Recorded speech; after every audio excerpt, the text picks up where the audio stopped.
Y hoy comenzamos un nuevo estudio bíblico que sé les va a gustar mucho. Estudio al Salmo 119.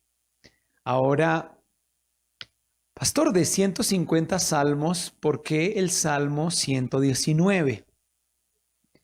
Este salmo tiene unas particularidades y unas cualidades que lo hacen único.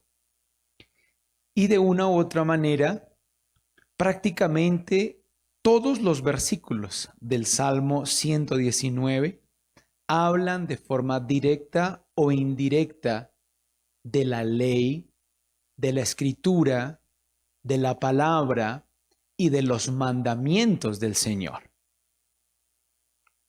Ahora, hay dos famosos versículos de este Salmo 119. ¿Recuerdan, por ejemplo, el Salmo 119:9? ¿Con qué limpiará el joven su camino? ¿Con qué? Con guardar tu palabra. Tenemos una versión muy linda en el templo infantil que dice, ¿cómo puede un joven mantenerse puro?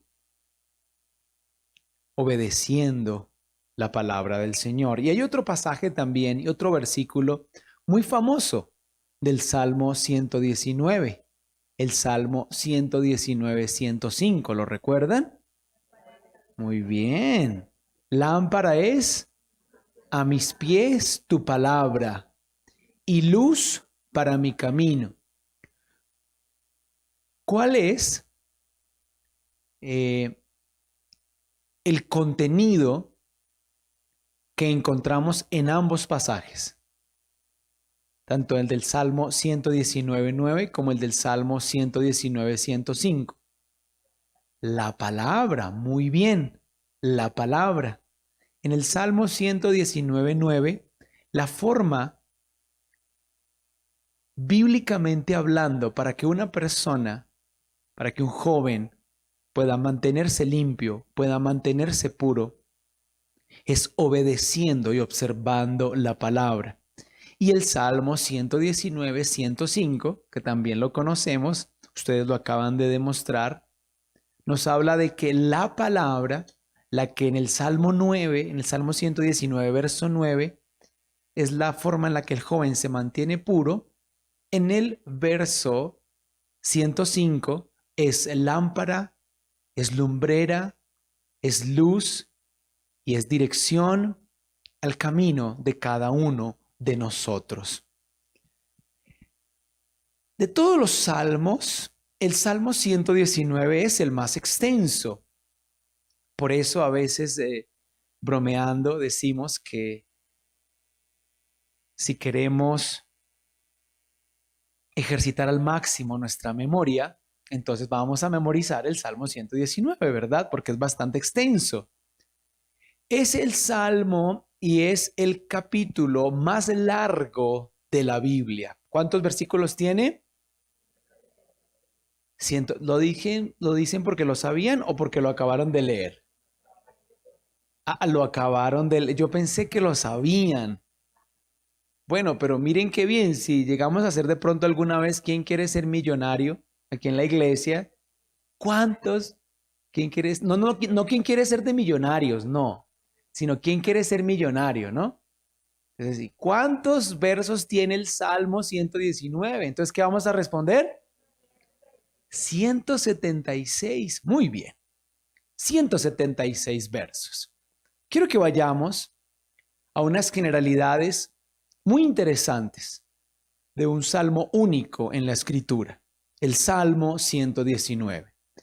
De los 176 versículos del Salmo 119, al menos 171, miren la proporción, prácticamente el 100% de los versos hacen referencia a la ley y las sagradas escrituras usando toda suerte de sinónimos para referirse a la palabra. ¿Qué sinónimos podemos usar para referirnos a la palabra? La escritura, muy bien. La palabra de Dios, ¿qué más? La ley, muy bien. La espada, la palabra de verdad, ¿qué más? Muy bien, los mandamientos, las ordenanzas. Wow, iglesia, ustedes, ¿dónde se congregan? ¿Quién es su pastor? Bueno, generalidades, sigamos. Con excepción de los versos introductorios, versos 1 al 3 del Salmo 119, este salmo es principalmente un diálogo intenso y personal del autor con Dios. Mejor dicho, de 176 versos, 173 son un diálogo intenso y personal del autor con Dios. Hay un evidente paralelo entre los primeros 3 versos del Salmo 1, que todos recordamos, y los 3 primeros versos del Salmo 119. ¿Han traído su Biblia? Bien, quiero que vayamos entonces todos juntos al Salmo 1. ¿Está bien? Isa, ponte en pie y lee el Salmo 101 para la congregación, por favor. El Salmo 1. ¿Dije 101? Era para ver si estaban pendientes y me corregían. Salmo 1. Isabela, ¿qué versión tienes? Nueva Traducción Viviente. Muy bien. Léelos en Nueva Traducción Viviente.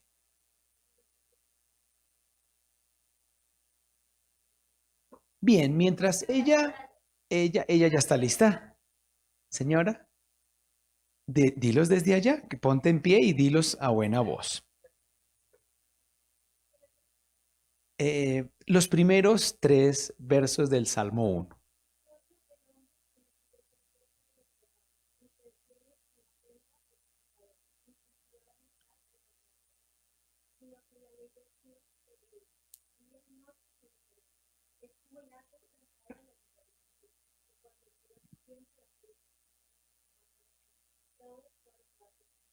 Muy bien. ¿Por qué recordamos la versión Reina Valera 60? ¿Recuerdan cómo comienza?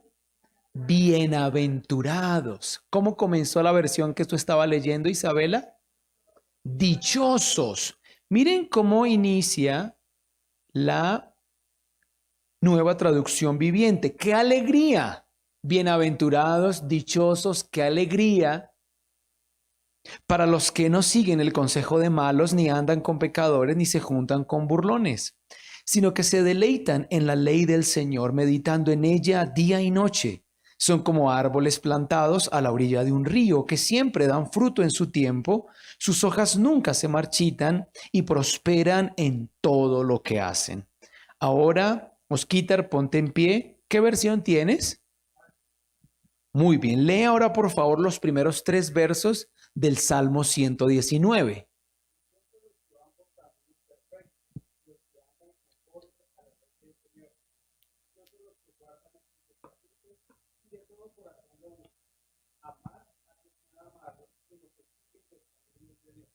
Bueno, ¿verdad que son muy parecidos?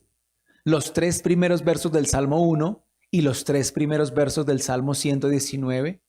Miren cómo la Nueva Traducción Viviente nos ofrece estos pasajes. Felices. ¿Cómo empezó la versión que tú leías, Osquitar? Dichosos. Aquí la Nueva Traducción Viviente dice felices. Noten el uso de los sinónimos. Felices son los íntegros, los que siguen las enseñanzas del Señor. Felices son los que obedecen sus leyes y lo buscan con todo el corazón. No negocian con el mal y andan solo en los caminos del Señor. Si ahí le ponemos al Salmo 119, serán como árboles plantados junto a corrientes de agua, ¿verdad que puede coincidir perfectamente?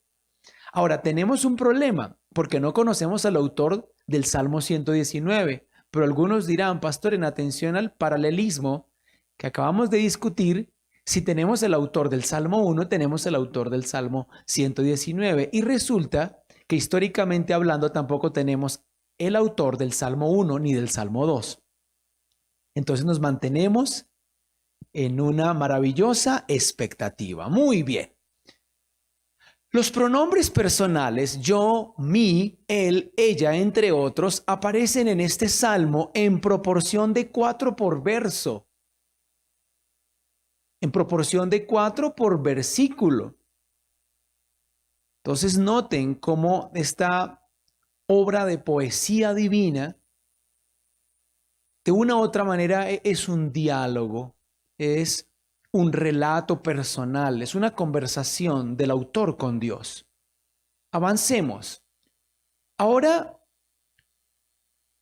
técnicamente y teológicamente podemos definir el Salmo 119 como un largo poema didáctico, un acróstico alfabético y también sapiencial. De hecho, es el más elaborado de los salmos llamados alfabéticos. ¿Por qué? Ya lo vamos a ver. Consta de 22 estrofas, una por cada letra del alfabeto hebreo. Por eso es un salmo alfabético. Lo vuelvo a leer. Consta de 22 estrofas, una por cada letra del alfabeto hebreo. Pregunta de examen. Mírenme acá, por favor. Pero mírenme. ¿Cuántas letras tiene el alfabeto hebreo?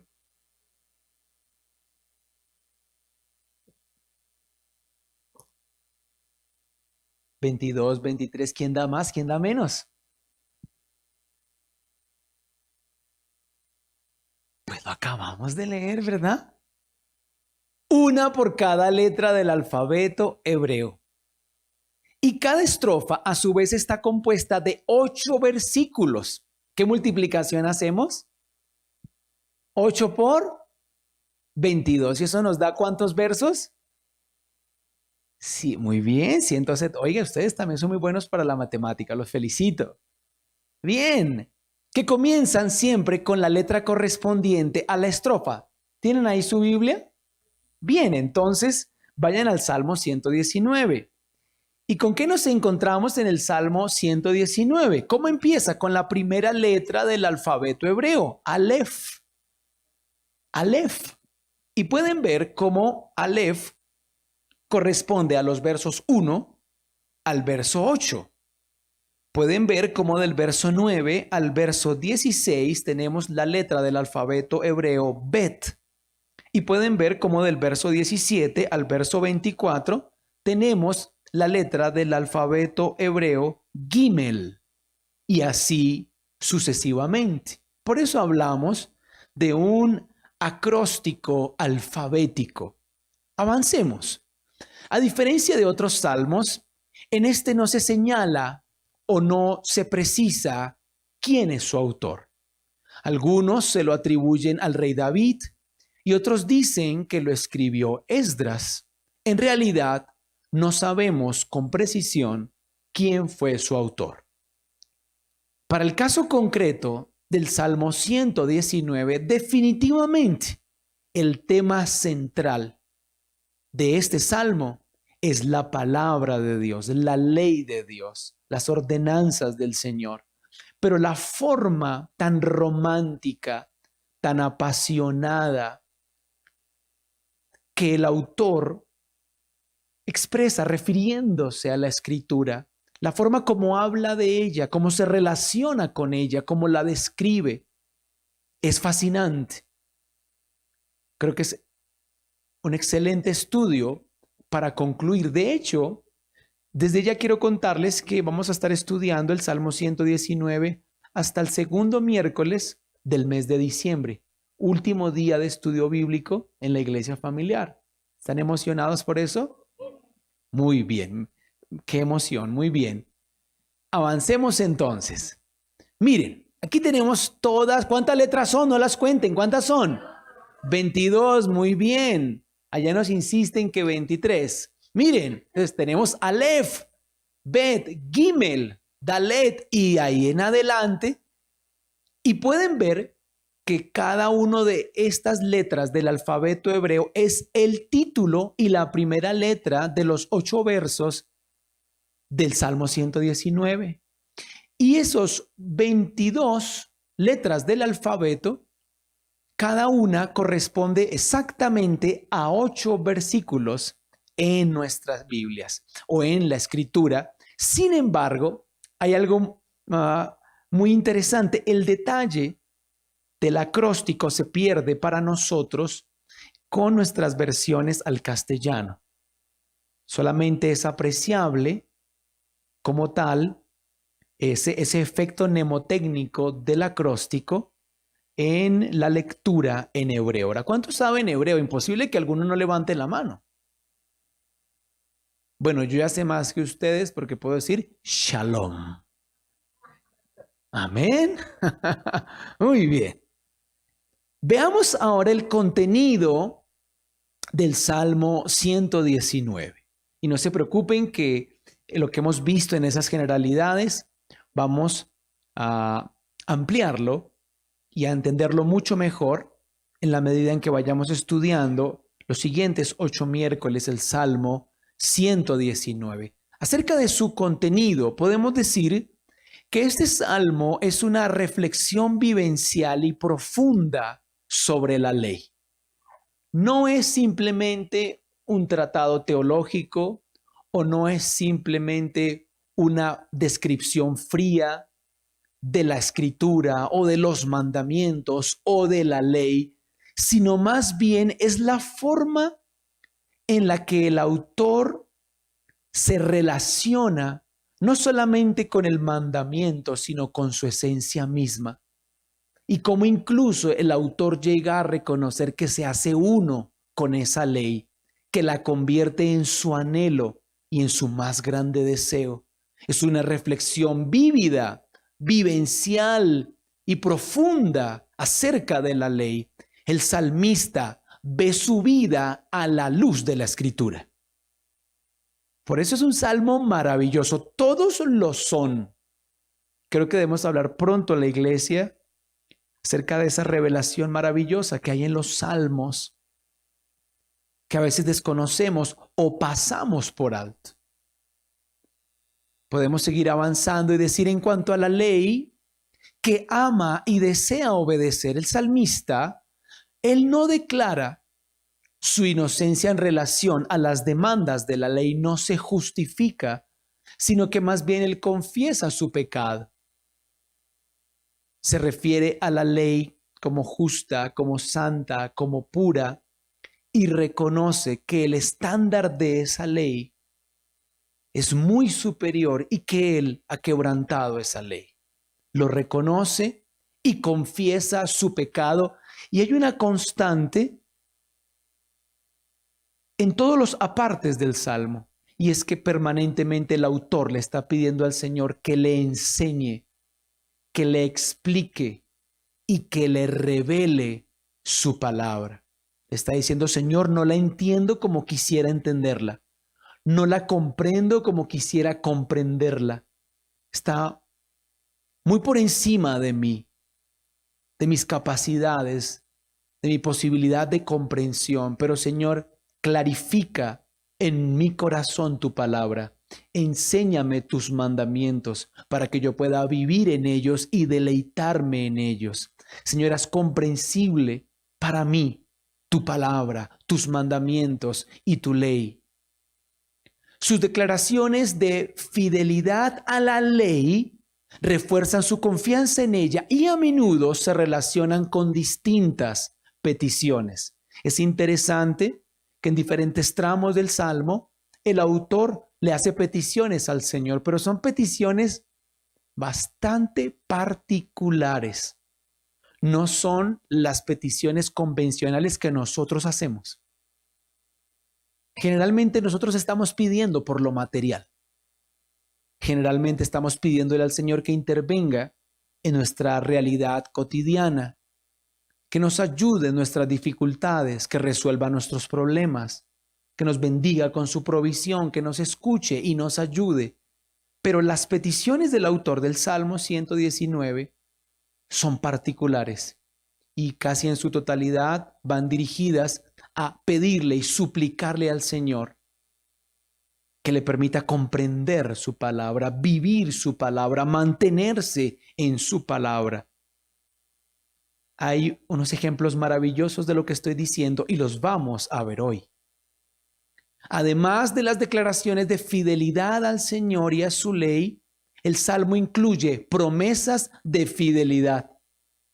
Miren qué lindo. Este autor no le dice, Señor, yo te voy a ser fiel si tú primero haces esto o aquello por mí.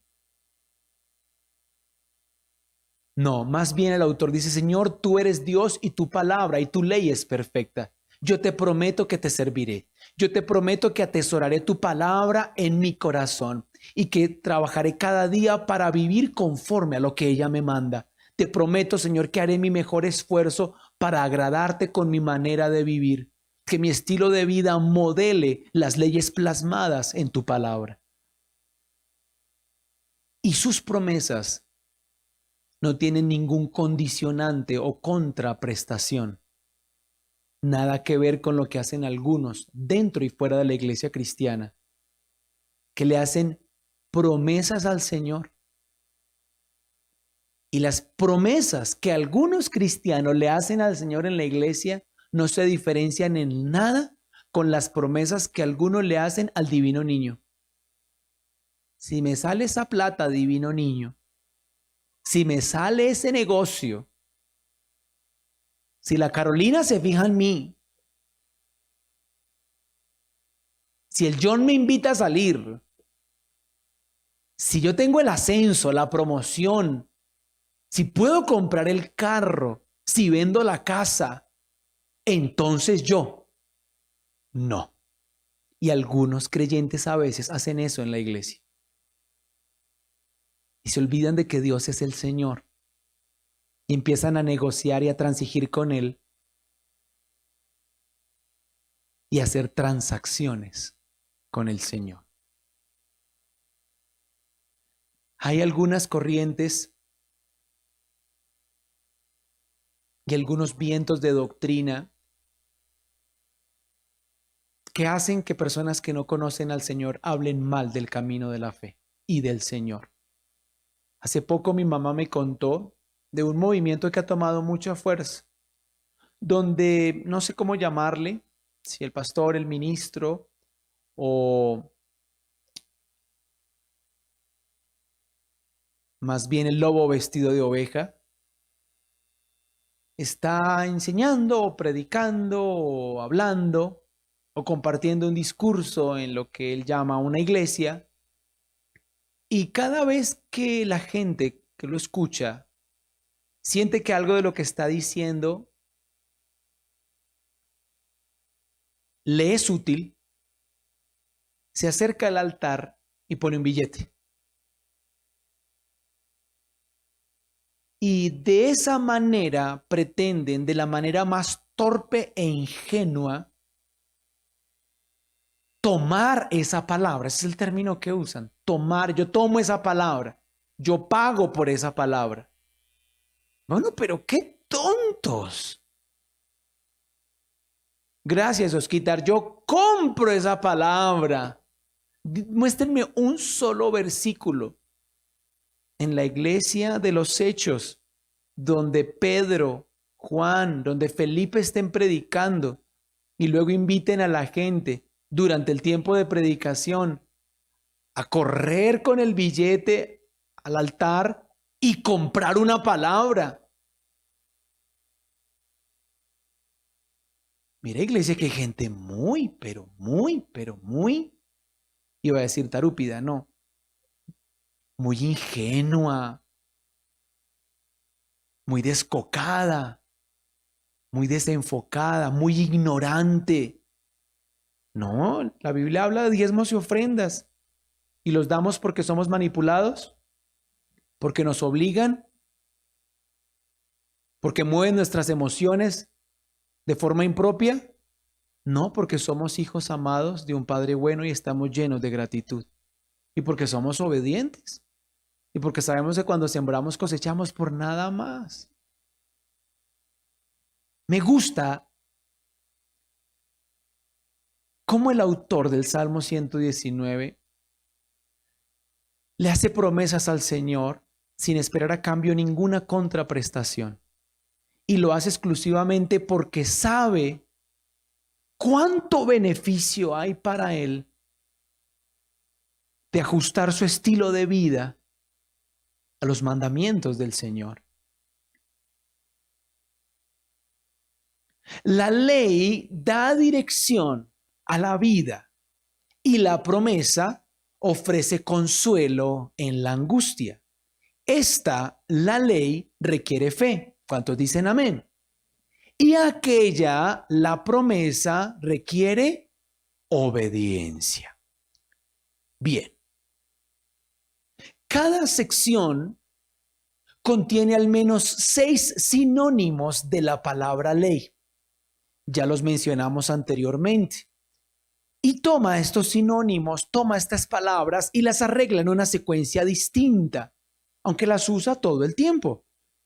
Las 22 letras del alfabeto hebreo abarcan todas las posibilidades para los 8 sinónimos de la ley, que vamos a ver en el transcurso de los siguientes miércoles.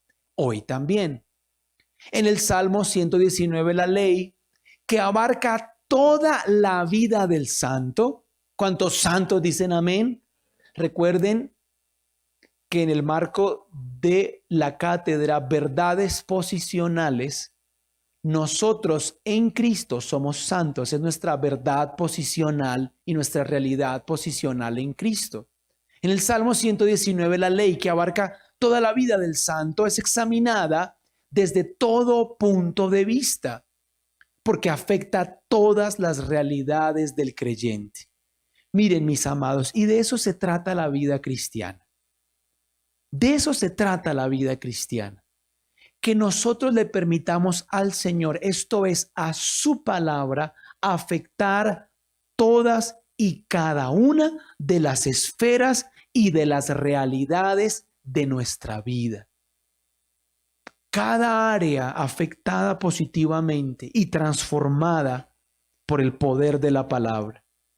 ¿Cómo yo le permito al Señor en mi vida emocional, en mi vida afectiva, en mi vida sentimental, en mi vida matrimonial, en mi vida sexual, en la mayordomía y el uso de mis finanzas, en la educación y la crianza de mis hijos, cuando estudio, cuando trabajo, en mi negocio, en mi empresa, acerca de lo que pienso, de lo que digo, de lo que hago, de lo que dejo de hacer, acerca de mis amistades, acerca de mis prioridades, acerca de mis intereses, de mis gustos y mis preferencias. ¿Cómo yo le permito al Señor poner en mí lo que a Él le agrada? Señor, haz de tus gustos mis gustos. Señor, haz de tus prioridades mis prioridades. Señor, permíteme ver a mi prójimo con los ojos del amor, con lo que tú los puedes ver a ellos. Señor, permíteme amar a mis hermanos con el amor que tú los amas. Señor, permíteme vivir de acuerdo a tu palabra. Por eso el apóstol Pablo dijo, ya no vivo yo, es Cristo quien vive en mí. Son las palabras de Cristo saliendo de mi boca. Son los pensamientos de Cristo en mi mente. Mis obras son las obras de Cristo. Mis prioridades son las prioridades del cielo. Noten cómo cada uno de los hombres y mujeres de fe en la Escritura le permitieron al Señor prácticamente sustituir todo lo que era propio de cada uno de ellos y reemplazarlo por lo propio de Él. Por eso generalmente lo decimos y también lo cantamos, Señor, más de ti y menos de mí. ¿Recuerdan una canción que era muy popular hace algunos años, muchos años tal vez? Donde decíamos, yo quiero menguar, estoy que me la canto. ¿Cómo era que decíamos? A ver, los chicos de alabanza, ayúdenme. No, pero un momento, porque es que aquí la idea es que yo lo cante, aunque no sea tan afinado. Yo quiero menguar, ¿para qué? Para que yo quiero en mi vida cada vez menos de mí, Señor. Yo quiero menguar. Quiero que mi carácter mengüe. Quiero que mis gustos mengüen, Señor. Mis prioridades mengüen. Yo quiero que tú pongas cada vez más de ti en mí y lo sustituyas Por eso que hay en mí que no te agrada, que no te honra. Y la Biblia dice que en nosotros el Señor lo hace todos los días. Todos los días. La palabra dice que Él perfecciona en nosotros la buena obra que comenzó y la seguirá perfeccionando hasta el día de Jesucristo. Esto es, hasta que nuestro Señor vuelva. Luego entonces, nuestro proceso de perfeccionamiento tiene lugar toda la vida, hasta la muerte o hasta que el Señor vuelva. ¿Se dan cuenta cómo esa ilustración de el alfarero moldeando su creación a su antojo, conforme a sus deseos y a su voluntad, es la imagen de Dios conformándonos, escúchenme bien, a la imagen de Cristo? ¿Para qué? Para que alcancemos la medida de la estatura, de la imagen, de la perfección. ¿De quién?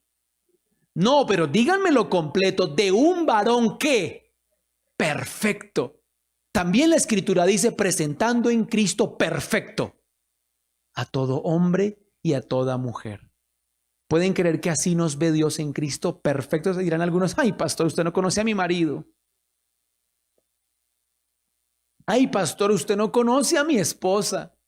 No hable de perfección, pastor, usted no sabe de qué está hablando. Me dirá una mamá, pastor, mis hijas, ¿cuál perfección?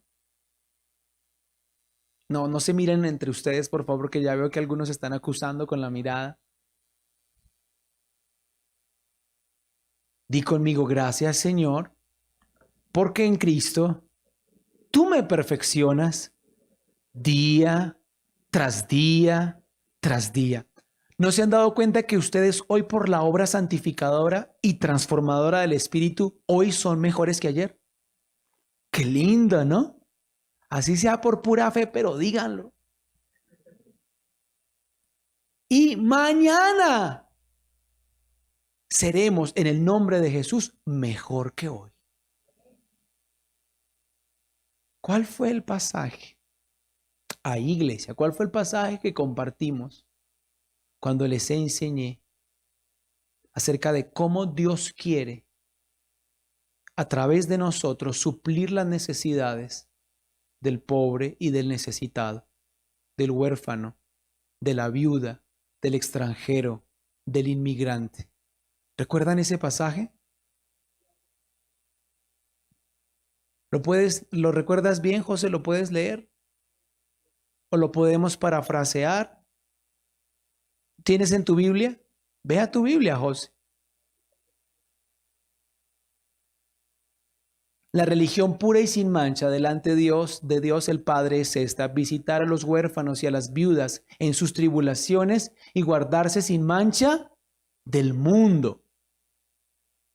Pero el texto base de esa enseñanza fue que el Señor, por medio de Cristo, haga en nosotros lo que le agrada.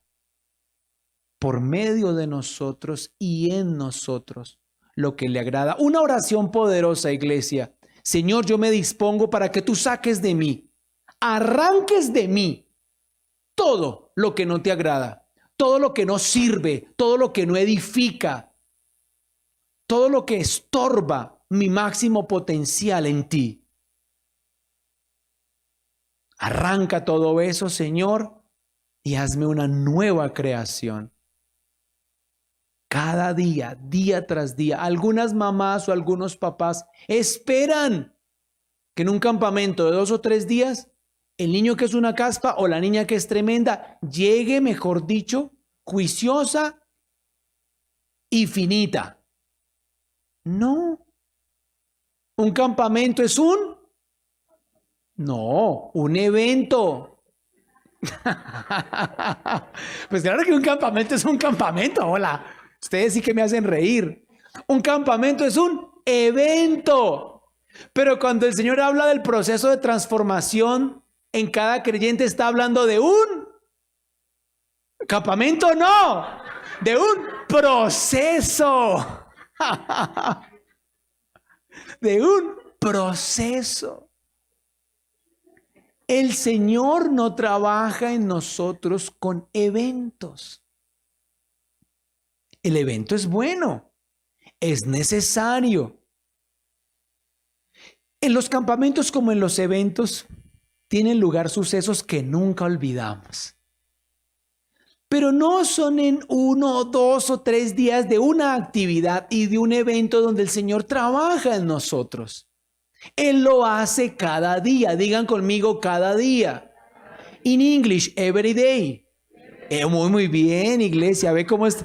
Nos va a tocar ya cambiarle el nombre a la congregación. Iglesia Familiar Bilingüe Internacional. Oh, ¿no quedaría muy bien o sí? Bueno, no me lleven la contraria. Entonces, iglesia, el Señor trabaja en nosotros con eventos o con procesos. Con procesos. Mire, iglesia, yo les he dicho que los miércoles hago ciertas confesiones que no puedo hacer los domingos. ¿Están listos? Solo nuestro hermano que nos acompaña por primera vez está listo. Escúchame, iglesia. Hay lugares que amamos, son nuestros hermanos y están en lo correcto si están siguiendo la dirección que da el Espíritu, donde los tiempos de ministración no solamente son frecuentes, sino que además permanentes en las congregaciones e incluso llegan a sustituir el tiempo de la enseñanza y la predicación de la palabra. Y en ese evento llamado ministración, las personas podemos llegar a reír y a sentir muchísima paz o podemos llorar. ¿Y quién no se desahoga después de llorar? Y más si es con todo nuestro corazón en la presencia del Señor. Claro que una palabra de ciencia o de sabiduría puede edificarnos y afianzarnos en la fe. Pero en esta congregación le damos gran prioridad a la predicación y a la enseñanza de la palabra, que se constituye en cada uno de ustedes, cada miércoles, cada sábado y cada domingo, cuando se exponen a la palabra en el proceso transformador y purificador de Dios. Un proceso transformador y purificador. Y algunos dicen, pastor, llevo 10 años en la iglesia. Si acaso me acuerdo de la predicación y del tema de la enseñanza del domingo pasado. 10 años en la iglesia, ¿cuántos temas, cuántas predicaciones? Y aquí estoy y no me acuerdo de ninguno. Dígame alguno de ustedes de memoria lo que ha comido, lo que ha desayunado, almorzado y comido los últimos 10 años. Seguro que no se acuerdan. Algunos, estoy seguro, que ni de lo que comieron al almuerzo se acuerdan. De pronto otros sí, ya se les está haciendo agua a la boca. No se levanten, no se vayan, ya vamos a avanzar. ¿Qué estoy diciendo? Podemos no haber recordado las predicaciones de los últimos 5, 8 o 10 años, como no recordamos los desayunos, almuerzos y comidas de los últimos 5, 8 o 10 años. Pero déjenme decirles algo. No estaríamos aquí. De hecho, no estaríamos vivos sin esos desayunos, almuerzos y comidas de los últimos 5, 8 o 10 años. No estaríamos aquí, no estaríamos vivos espiritualmente hablando, de no ser por la palabra que cada semana recibimos aquí en nuestra iglesia. Y miren atrás y denle gloria al Señor cuando reconozcan cuánto han cambiado, cuánto han mejorado. Yo quiero reconocerles públicamente. Pásenme un pañuelo, por favor.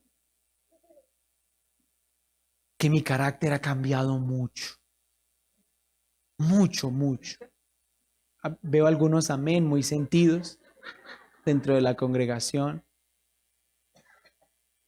Porque cada uno tiene sus rollos, ¿cierto? Usted no tiene rollos, digan amén. Cada uno tiene sus rollos, sus cosas, ¿cierto? Sus debilidades. El Señor no trabaja en nuestras fortalezas porque gracias a Dios por nuestro carácter, nuestra personalidad y nuestras experiencias, tal vez somos fuertes en ciertas cosas. Pero hay otras en las que somos débiles, en las que somos frágiles, en las que somos susceptibles. Generalmente es en esas áreas donde el enemigo más nos ataca. Y es ahí donde el Señor quiere trabajar para perfeccionarnos. Amén. Y lo hace a través de un proceso de transformación de nuestro entendimiento. Un proceso de transformación de nuestro entendimiento. ¿Y cómo nuestro entendimiento es transformado? Ese es el tema del Salmo 119. Palabra, palabra, palabra, palabra y más palabra. Por eso Martín Lutero dijo, es la palabra y solamente la palabra lo que el creyente necesita. La escritura, la Sagrada Escritura es su propia intérprete. Además de ser agradables en el sentido estético, los acrósticos tienden a establecer instrucción y también motivar la reflexión. Y como les dije, el Salmo 119 persigue un objetivo mnemotécnico, facilitando la memorización de quienes se aproximan a la escritura. Ahora, muy interesante, encontramos muchos temas en el Salmo 119. ¿Cuál es el eje central? La palabra, díganlo todos, la palabra. Y sobre ese eje central tenemos 8 temas principales. ¿Cuáles son esos 8? ¿Quieren conocerlos? Muy bien. El primero, el deleite de los justos. ¿Cuáles serán esos 8 temas si todos tienen que ver con la palabra? Y el primero, sin duda, y que atraviesa todo el Salmo 119, es el deleite de los justos. Ahora, tal vez sobra decirlo, pero lo voy a decir. Una cosa es el deleite, el disfrute, el placer, la satisfacción, que hoy como creyentes ciertas cosas nos producen a lo que nos producía deleite cuando no conocíamos al Señor. Cambia por completo. ¿Cuáles son los deleites del mundo? O sea, los deleites de los que no tienen a Cristo. Díganlo, no se hagan. Los vicios, muy bien. Bailar, azotar baldosa. Tomar. Las drogas, los vicios. El sexo, muy bien. El desenfreno, la inmoralidad, ¿qué más? El robo, la codicia, la avaricia, la mentira, el deleite, el disfrute de hacer el mal. Y yo voy a ir más allá. Todo eso, unas cosas más que otras, nos gustaban cuando no teníamos a Cristo. Mira a tu hermano, dile, acéptalo. Y así pronto más raspadito, acéptalo así. Eso. ¿Sí o no, iglesia? Ahora, el problema, ¿cuál es el problema? Es que al día de hoy todavía encontremos deleite en algunas de esas cosas.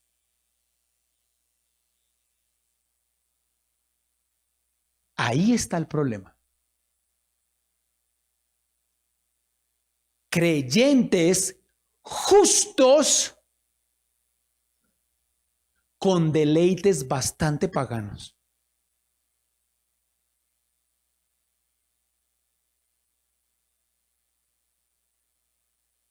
Alguno dirá, pastor, si ese es el tema, si es el primer tema de los 8 temas del Salmo 119, mejor no siga. ¿Tanto podemos aprender de este salmo? Por supuesto que sí. Y nos faltan 7 temas. ¿Los quieren conocer? ¿Están ansiosos por conocerlos? Ansiedad. ¿Cuántos saben? Porque se ríen. ¿Cuántos saben que cuando algo nos produce deleite, vivir ese momento, ese tiempo, esa sensación nos produce ansiedad.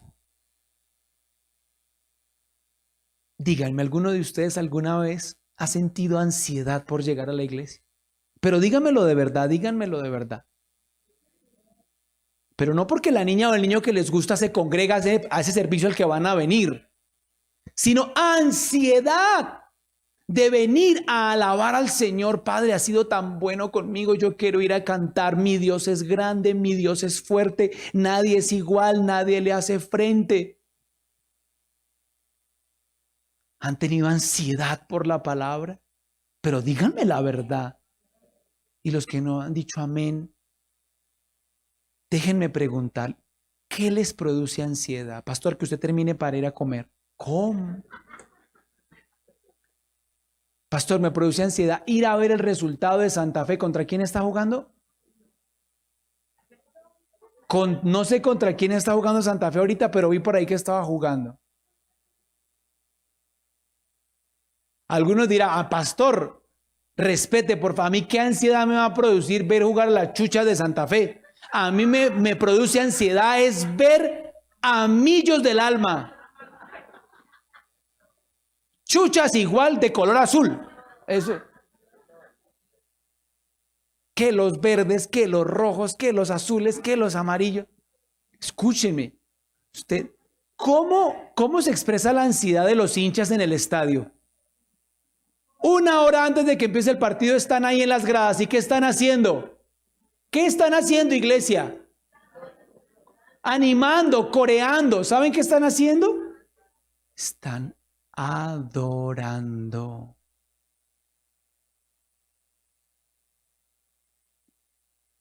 Y la ansiedad de ver a su equipo y de verlo ganar constituye y arropa su deleite. Cuando uno está enamorado, ¿cuántos han estado enamorados? Qué lindo, ¿no?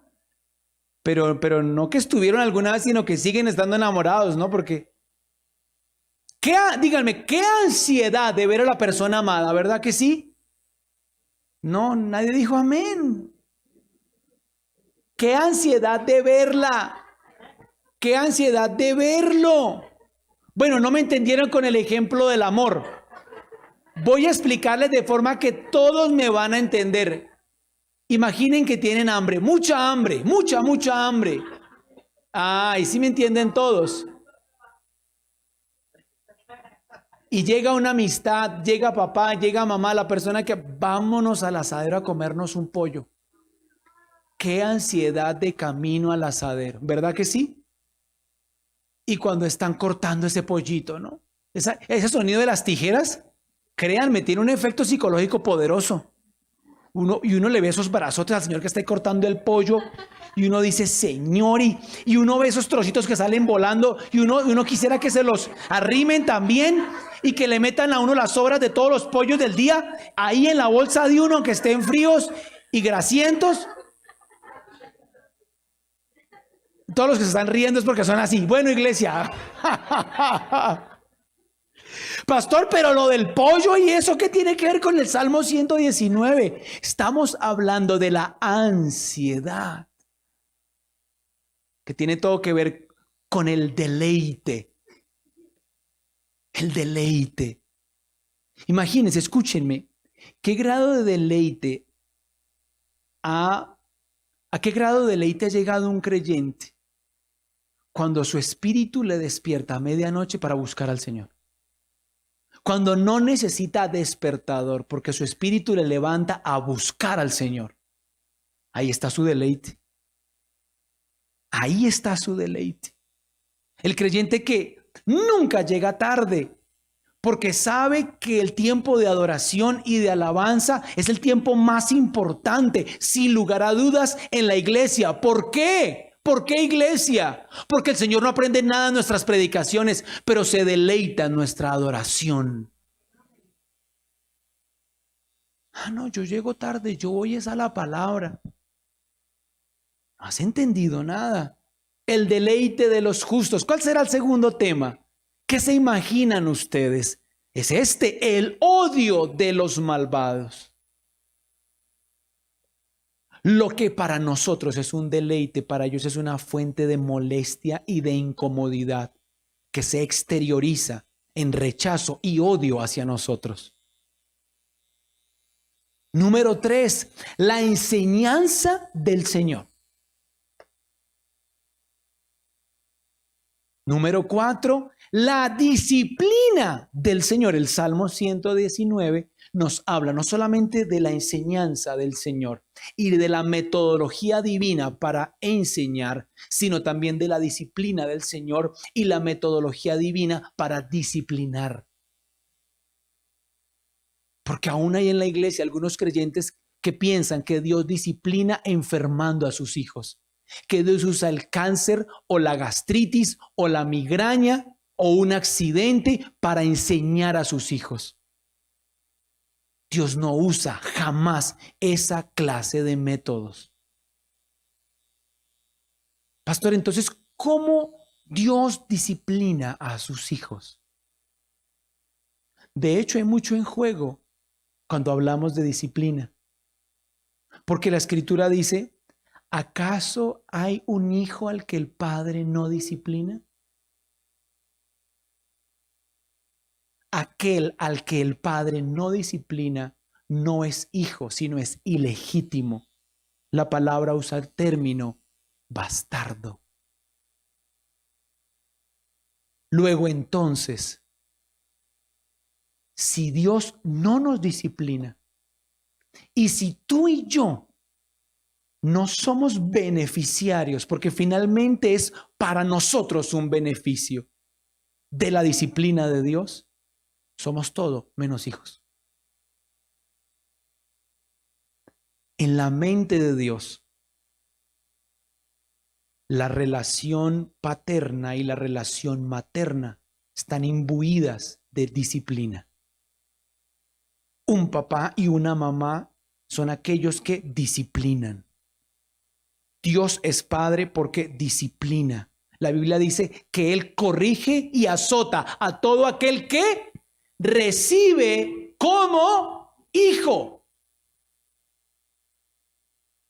¿Cómo azota el Señor? ¿Cómo Dios disciplina?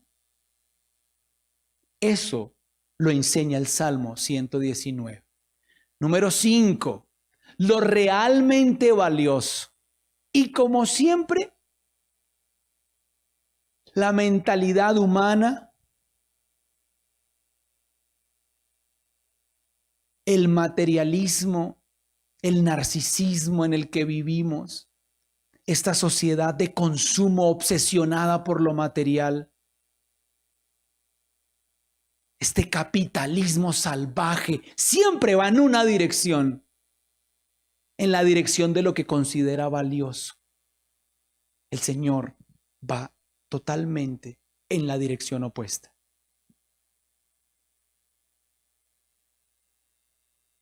Por eso, el apóstol Pablo dijo, lo que antes era para mi ganancia, hoy lo considero basura. ¿No es increíble? ¿No es increíble? Lo que antes era para mí valioso, lo que buscaba, lo que perseguía, lo que constituía para mí el sentido de mi vida, hoy lo considero pérdida.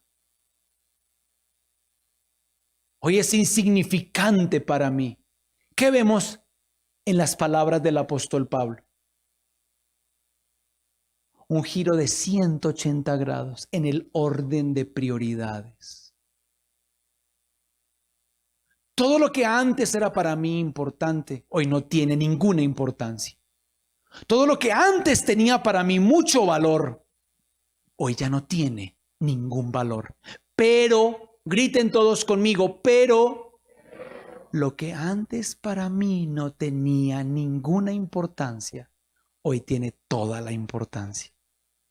Lo que antes para mí no tenía ningún valor, hoy es lo que más estimo y lo que más valoro. Y eso es posible a través de un evento o un proceso. ¿Cómo se llama ese proceso? Renovación de nuestro entendimiento. ¿Por medio de? el tema central del Salmo 119. Lo realmente valioso. Número 6, las amistades. El Salmo 119 habla de las amistades.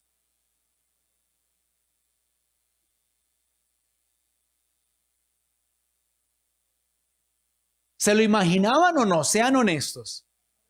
Tantos temas en el Salmo 119. Número 7, el sufrimiento del creyente. El Salmo 119 habla del sufrimiento del creyente y generalmente, para el caso concreto del Salmo 119, quien le produce al creyente ese sufrimiento es el malvado. ¿Quién de nosotros no ha sido explotado por un jefe impío y perverso? ¿Quién de nosotros no ha tenido que ver muy reducidas sus posibilidades? Porque lo que trabajó honradamente se va en el impuesto, del impuesto, del impuesto, del impuesto.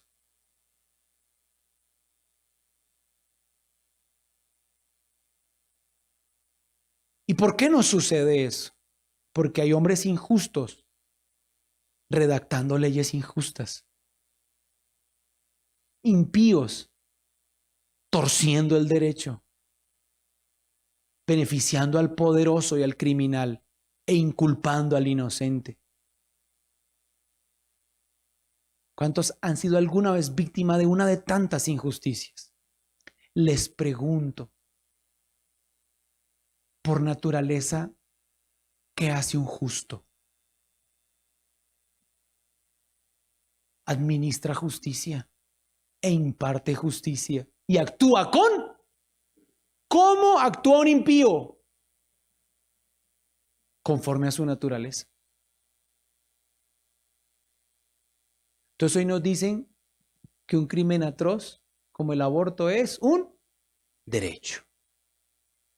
Hoy nos dicen que la sodomía entre dos hombres o dos mujeres también es matrimonio. Que personas que hacen parte de un mercado cautivo de las redes del microtráfico están ejerciendo ¿su qué? ¿Su derecho a qué? Al libre desarrollo de la personalidad. Magistrados degenerados, hijos de su padre el diablo. Si tuvieran un hijo o un familiar adicto e indigente, no pensarían así.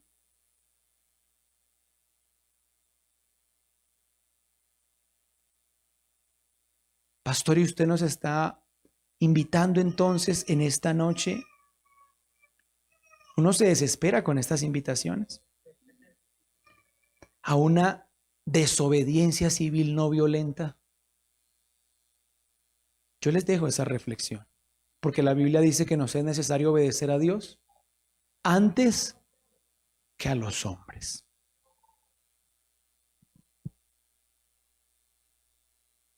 Último tema de muchos que podríamos ver en el Salmo 119. El amor inagotable de Dios. Iglesia, sin embargo, no olvidemos que nuestro Dios es amor, pero también la Escritura lo define como juez justo. Les pregunto, ¿Dios es amor? Pero también es juez justo. No solamente justo. Escúchenme, Él es juez justo. ¿Qué hace un juez?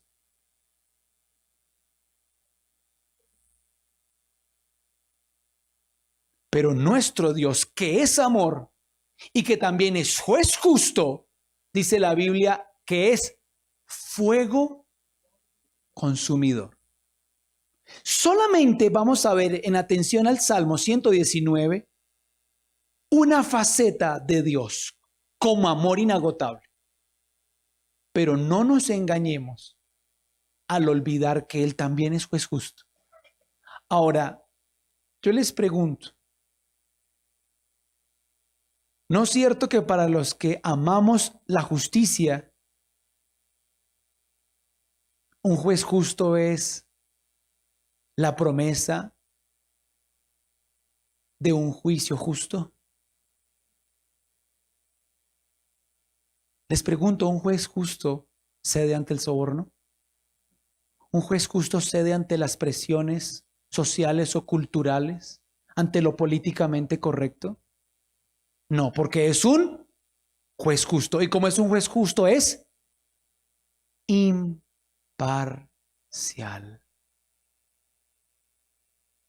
Y sus sentencias siempre son verídicas.